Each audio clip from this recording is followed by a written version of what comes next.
Hi, my name is Neelam Singh. I'm a registered dietitian, and today I will be presenting on the topic of heart healthy fiber and the importance of incorporating whole grain into one's diet. So this presentation will cover important information on fiber and its heart health benefits, including the different types of fiber, dietary guidelines for whole grains, and distinction between whole grain, refined grain, and enriched grain. And the session will also discuss recommendation for daily fiber intake, the use of fiber supplements, and how to read and understand food labels. So let's start with what is fiber. So dietary fiber, it's a type of carbohydrate, also known as roughage or bulk, because body doesn't break down into energy like it does with other carbohydrates. It's also be called as indigestible part of the plant. Yet our body still needs it to function properly and optimally. And fiber is present only in plant food. So there is no fiber in animal products such as milk, egg, meats, poultry, and fish. Most of the fruits, vegetables, beans, and whole grains are rich in fiber, but it's mostly concentrated in the skin, seeds, and membranes. This means an apple with the skin has more fiber than a peeled one. Whole grains such as brown rice, brown bread have more fiber than white rice, white bread, etc. So there are two types of fiber. Soluble fiber, which absorbs the water in your food and becomes a gel-like substance like a sponge that slows down the digestion and limits how much is absorbed in your intestine, helping to reduce the cholesterol. So it helps in reducing LDL cholesterol. It may also regulate blood sugar and even lower your chances of developing type 2 diabetes. Uh, this type of fiber, like soluble fiber, it's more easily fermented by your gut bacteria. So it also acts like a prebiotic. So this is also great for gut health. And you can find soluble fiber mainly inside the softer parts of food, like beans and peas, fruits like apples, oranges, grapefruits, vegetables like squash, sweet potatoes, cabbage, or grains or whole grains or grains like oatmeal, oat bran. And it's also present in seeds like flax seeds, chia seeds. And another type of fiber is called insoluble fiber that does not absorb water. It adds bulk to your stool. So it helps to move food through your digestive system quickly and can relieve constipation. So it promotes gut health as it also has a prebiotic benefits and helps to clean you out, like keeping your bowel regular. And insoluble fiber are mostly present in tougher parts of food, like the skins of fruits and veggies, leafy greens like turnips, collards, and the outer layer of beans and grains like wheat. So these are the example of foods high in fiber. Legumes like lentil, beans, grains, legumes like lentil, beans, grains like oatmeal, barley, whole wheat are all good sources of fiber. Other fiber-rich foods like fruits like orange, apple, pear, vegetables, seeds, all are very good sources of fiber. You can see it's written the total number of fiber present in particular food, and also the soluble fiber amount in these foods. So it's important to include a variety of these foods in your diet to ensure you are getting enough fiber. So these are some of the recommendations from from the USDA. Like my plate is developed by USDA, which is which is also a dietary guidelines for Americans. So when making choice in grain group, my plate encourages us to make quarter of your plate quarter of your grains, quarter of your plate grains, and make at least half of your grain whole. So I'll repeat one more time. My plate encourages us to make quarter of your plate grains, as you see here, and make at least half of your grain whole grain. And the 2020 dietary guidelines recommend including grains approximately between 6 to 8 ounce for most adults. So you will see this is a table taken from My Plate website, which shows like how many grams of or how many ounce equivalent we should include grains in our diet for women and men. So it comes down to approximately 6 to 8 ounce. And you can meet the daily requirement of whole grains by eating like 3 or more ounce equivalent of breads, rolls, cereals, or other grain foods made with 100% whole grains. Why I said 3 ounce, because the dietary guidelines is between 6 to 8 ounce equivalent, and half of the grain should be whole grains. So half of 6 is 3 or half of 8 is 4. So you can meet the requirement of whole grain by eating 3 to 4 ounce equivalent, 3 to 4 ounce equivalent whole grains. So also like a slice of, like, how much is 1 ounce is like a slice of bread or a serving of breakfast cereal usually weighs about an ounce. And you can also look at your plate, like the My Plate, at each meal and make sure you have included some sources of whole grain, include whole grains at each meal. Even a little bite helps, while 3 or more serving each day will optimize your health benefits. Though the scientists and health experts agreed that every bite of whole grain you eat contribute to your health, even small amounts can start you on the road to better health. So look for the ways to get a little here or a little there. So while it's healthier to eat food made totally with whole grains, you may want to change over gradually. To start, you can also get the whole grain you need from food made with a mix of whole grain and refined grain. This means you have a lot of delicious choices that match your taste preference, and after a while, as your taste buds grow to love the fuller, nuttier taste of whole grains, some of your old favorite may seem surprisingly bland. So what is, you may have heard about a lot about whole grain. So what is whole grain, refined grain, or enriched grain?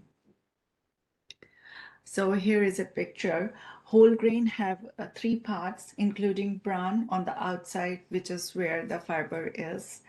And then there is an endosperm inside, which is where the carbohydrate or energy is. And here you can see the wheat germ very inside. And this is where you can find healthy fats, vitamins, and minerals. So with the whole grain, you get all the 3 parts. Bran, endosperm, and germ. So this is a whole grain bread where you get all 3 parts. And this is a refined grain. This is white bread, and we'll discuss more about this. So refined grain is the term used to refer to grains that are not whole because they are missing 1 or more of their 3 key nutrient parts that we just saw, that either bran, germ, or endosperm. So white bread, white flour, white rice are refined grains. For instance, like, because both have had their bran and germ removed, leaving only the endosperm. So refining a grain removes about a quarter of the protein in a grain, greatly reduces most of the key nutrients, leaving the grain a mere shadow of original self. So you can see the difference. The refined grain has like all the, out of 3 key nutrient, it has only endosperm, which is mostly a source of carbohydrate. And all wheat has all 3 key nutrients, bran, germ, and endosperm. So with whole grain, we are getting fiber, we are getting vitamins, minerals, and healthy fats. So so there is a story behind the refining of the grain. Like, since the late 1800s, when new milling technology allowed the bran and germ to be easily and cheaply separated from the endosperm, most of the grains around the world have been eaten as refined grains. So this quickly led to disastrous or widespread nutrition problem like it is like many deficiency diseases like pellagra, beriberi. You may have not heard about these diseases nowadays, but these are the diseases because of the deficiency of some of the vitamin B, like vitamin B3 niacin or vitamin B1 thiamine. So that actually affect cardiovascular system, central nervous system. That can, the deficiency in extreme can cause like a lot of problem with the digestion as well as nervous system. So in response, many government recommended or required that refined grains be enriched. Enrichment only adds back a small handful of the many missing nutrient and does so in proportion different than they originally existed. For example, when rice is refined, it loses vitamins, minerals, and fiber. So enriched white rice has these vitamins and minerals, some of these vitamins and minerals added back. And fiber isn't the one that's replaced in enriched grains. So most of the enriched grain, they do not contain any kind of fiber. So it's usually add back most of the B vitamins, folic acid, or iron. So certain B, I mean, in previous slide, I have told that the deficiency of certain B vitamins leads to many kind of diseases like pellagra, beriberi, which is not good for heart health. It affects nervous system. It added back folic acids because those are also important for preventing some neural defects in babies. So it's important for the pregnant woman, and also it adds iron, as the deficiency of iron can leads to anemia. So this is a slide or the chart which compares whole wheat flour to refined wheat flour and enriched wheat flour. You can see the vast difference in essential nutrient. So here, the green is whole wheat flour, and the orangish or the reddish is refined, and enriched wheat flour is yellow one. So with the whole wheat flour, we get all the vitamins. We get all the vitamin E, B6, all vitamin B, fiber, iron, potassium. So all green. This is a complete like it has a complete nutrients, 100% of nutrients. But when the grain is refined, the green, so it has like vitamin E 8%, vitamin B6 11%, or magnesium 16%, fiber is 25%. So these are the refined grains. And when some of the refined grains, when they are enriched, it's not with all the nutrients, it's only some of the nutrients. Like it is enriched with thiamine. So instead of 100%, it has like 156% of thiamine. It's enriched with, with riboflavin B2, like which has a, like 299% in excess. Fiber is not added back, and folate is added back. So you can see the enrichment can add certain nutrients, mostly B vitamins or folate, but not the fiber. And the refining of the grains can, I mean, remove lots of nutrition, and whole grains contains 100% of all those nutrients. So, and also it's important to make sure that the grains listed here are not automatically whole grains unless you are sure that all the bran, germ, and endosperm are still there.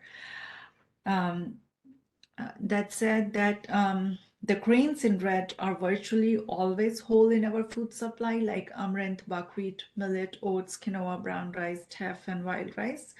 And popcorn, bulgur, cracked wheat, wheat berries are whole grain forms of corn and wheat. So check carefully on the ones in the black to be sure they are whole, such as degerminated cornmeal. It's not a whole. It's not a whole because germ is removed. Rice, brown or colored rice, it's not whole. The brown is because of the color. So just keep in mind, and wheat varieties also include like farro or durum forms such as bulgur, cracked wheat berries that I already told. And grains, mostly read mostly are gluten-free also. So whole grain provides lots of health benefits. It provides fiber, vitamins, minerals, other nutrients. It helps control of cholesterol level, weight, blood pressure, and these food also help lower the risk of diabetes, heart disease, and other condition. So how much fiber do you need for good health? So each day you should have at least 25 to 30 grams of fiber. Eating 5 to 10 grams of soluble fiber every day can help lower your LDL cholesterol by 5 to 11 points and sometimes more. And be sure to drink plenty of water when you increase your fiber intake. This will help avoid problems with gas or bloating. So, it's very easy to meet fiber needs if you choose foods that are good sources of fiber at each meal and snack. It's easy to get enough. So to get the fiber enough, you need to include approximately 5 to 6 ounces of whole grain. One feast is about the size of 1 cup or 8 ounce. So try to include at least 1 serving each meal. Eat 5 or more servings of vegetables and about 4 servings of fruit each day. Eat the skin or peel when possible. Eat beans and peas like pinto beans, split peas at least 3 times a day. Choose whole grain breads. Replace red meat with beans twice or thrice in a week. So before eating, think of healthy eating habits as a blueprint, like My Plate. It can help prioritize food choices by reminding us to make half of our plate fruits and vegetable and quarter of our plate grains, and half of it should be whole grains. And also by reading nutrition facts label on products, you can compare the fiber content of the foods and work towards achieving those goals. So add fiber to each meal. This is one of the slides where we can see like how we can add fiber to each meal. So oatmeal, it's a great source of fiber and protein, can be topped with berries and nuts. Adding flax seeds and berries to homemade cookies and muffins, or incorporating frozen berries and greens into a smoothie, or adding black beans, avocado, salsa to your egg. It's a great way to incorporate more fiber in breakfast. In lunch, you can use whole wheat flour in your baking. Sprinkle chia or flax seeds on top of your salad. Add black beans, lentils, and corn to your salad, soup, casserole. And when selecting vegetable for your lunch, look for those that are high in soluble fiber, such as broccoli, cabbage, green beans. And for dinner, you can start your dinner with a small side salad. It's like an excellent way to add more veggies. Switching from white pasta to whole wheat or quinoa pasta, or finally, instead of reaching for sugary dessert, consider having a piece of whole fruit instead. And by making these simple changes, like you'll be able to increase your daily fiber intake, improve digestion, and support overall health and wellness. And also to remember to drink plenty of water to help move the fiber through your digestive system. And aim to gradually increase your fiber intake to prevent digestive discomforts. And if unable to meet fiber from food, can choose fiber supplements made with soluble fibers such as psyllium, seed husk, or methylcellulose to help lower unhealthy cholesterol. So here are some of the examples for fiber supplements. A natural fiber supplement like psyllium, it's a plant seed powder, can also be taken. It contains 70% of soluble fiber, which means it can also help increase feeling of fullness and slows digestion. Methylcellulose is commonly found in the, on the shelves in products like Citrucel with the smart fiber, which is 100% soluble fiber, and it can be also found in powder or caplet form. It is also sold as thickener and emulsifier in the culinary world. So you can include methylcellulose as well. And because of the chemical structure, it only dissolves in cold liquids, not hot. So remember that.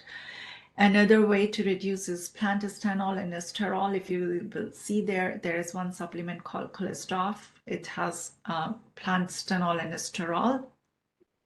So they can also help lower LDL or bad cholesterol. To the body, sterol and stenols look like cholesterol and prevent the cholesterol you eat in food from being absorbed into the blood.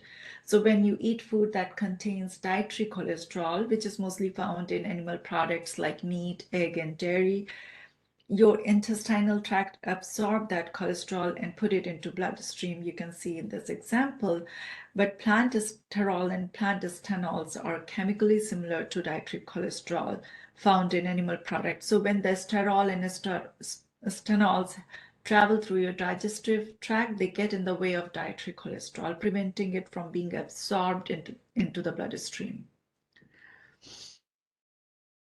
Therefore, the less total cholesterol is absorbed by the body and when plant stenol and sterol are present. And the cholesterol that is not absorbed leaves the body as waste. So with the regular use of plant stenol and sterol, you can also reduce blood cholesterol levels. So here it is important to know, like, fiber is another clue to finding whole grain on the nutrition facts label.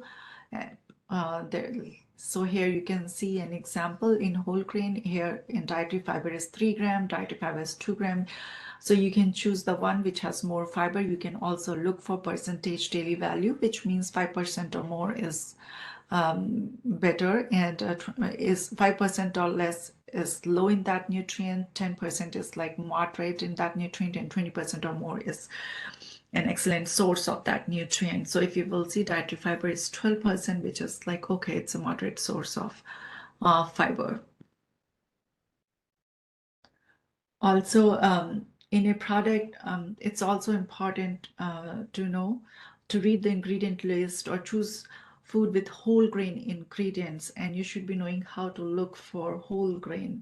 So in a product, so most of the time whole grain is not listed in nutrition facts label, so you will have to check in the ingredient list. So here in the product, we will be looking to see if it's whole grain by looking at the ingredient list. We always want the first ingredient to say whole, whether it's whole wheat, whole corn, whole oat.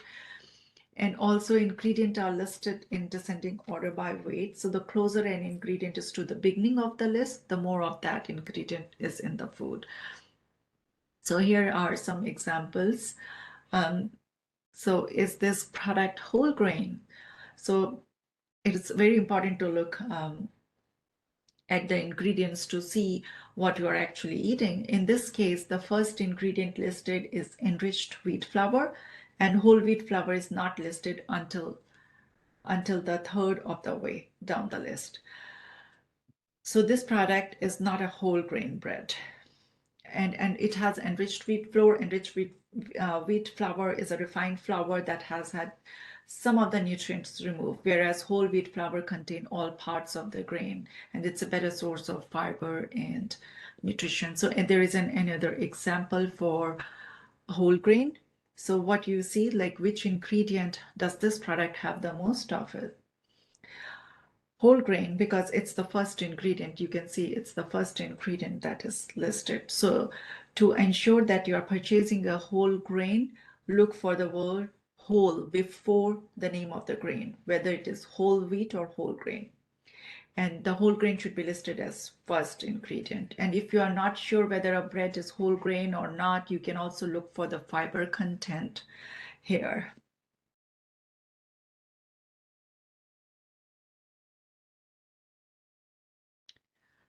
So also some of the time when we see a brown bread, we think that it's a whole grain bread. So color is not an indication for whole grain. Bread can be brown because of molasses or other added ingredients. So read the ingredient list to see if it's whole grain. Looking at just outside of food product or even a name of food product can be deceiving. Things can say wheat or 100% wheat, multigrain, without actually being whole grain. So it's important to look at the ingredient list to know if it says enriched, refined, but it's not a whole grain. So the packages, food, usually not whole grain products if they are labeled with like 100% wheat, cracked wheats, 7 grain, stone grain, enriched or fortified. The only label that means 100% of the grain used are whole grains. If labels say 100% whole grain, the product contains no refined grain. If it says made with whole grains, may contain little or lot of whole grains. Whole grain, if it says whole grain, it may be as little as 50% of whole grain. Good sources of whole grain may be 50 or 20% of whole grain. Multigrain means a mixture of grain, possibly all or most are refined grains. Made with whole grain, this term doesn't mean much since majority of the product could still be refined. So look at the nutrition facts label or the amount of the fiber listed or the ingredient list to find the real ingredient in any product. So this is one of the ways when you're shopping for a bread, be sure to check the nutrition label to ensure that it contains at least 3 grams of fiber per serving. Or choosing a bread made with whole grains, or the first ingredient should say whole grain or whole wheat. You can also look for whole grain symbol on the package, which indicates that it's in 100% of the grain ingredient is whole grain. And you can also look for bread that contains added fiber such as psyllium, husk, or flax seeds, which can help boost the fiber content. Additionally, you can also choose the bread with minimally added sugar and preservatives that can help make a healthier choice. Sprouted bread, it's a good option also to include, as it tends to be more nutritious and lower in sodium. So one of the examples are Ezekiel bread. It's a popular brand of sprouted bread that you may want to consider. Another for cereal, choosing heart healthy cereals. So to choose fiber-rich cold cereals, aim for 5 grams or more fiber per serving. And for hot cereals, aim for 3 grams or more. Be cautious of packets with added sugar and choose one with less than 8 grams of sugar. And be aware of health claims such as real fruit in yogurt, and instead check the ingredient list and use the percentage daily value as a guide. To know like what's exactly in the product. A food with 5% daily value or less per serving is considered low, while 20% daily value or more is considered high in that particular nutrient. So this is just one of the examples to know like which is the whole grain bread. So you may want to think about it. The answer is the V1, where the first ingredient is whole grain. So the recap message of the important point to remember about fiber and whole grain is fiber is only present in plant food. Whole grain contains all 3 parts of the grain, including bran, germ, endosperm, and is a good source of fiber. Replacing refined grains with whole grain can help increase fiber intake. Increasing intake of fruits, vegetable, beans, whole and high fiber cereals can also help boost fiber intake. It's important to increase fiber intake gradually and drink plenty of water to prevent digestive discomfort. And when purchasing bread or other whole grain products, it's important to read the ingredient list to ensure that it's whole grain product. If it's difficult to meet fiber needs through food alone, supplement may be considered. And adequate fiber intake can help prevent many of the health risks such as heart disease or triglycerides or your bad cholesterol. It can also help in reducing the risk for developing diabetes or certain types of cancer.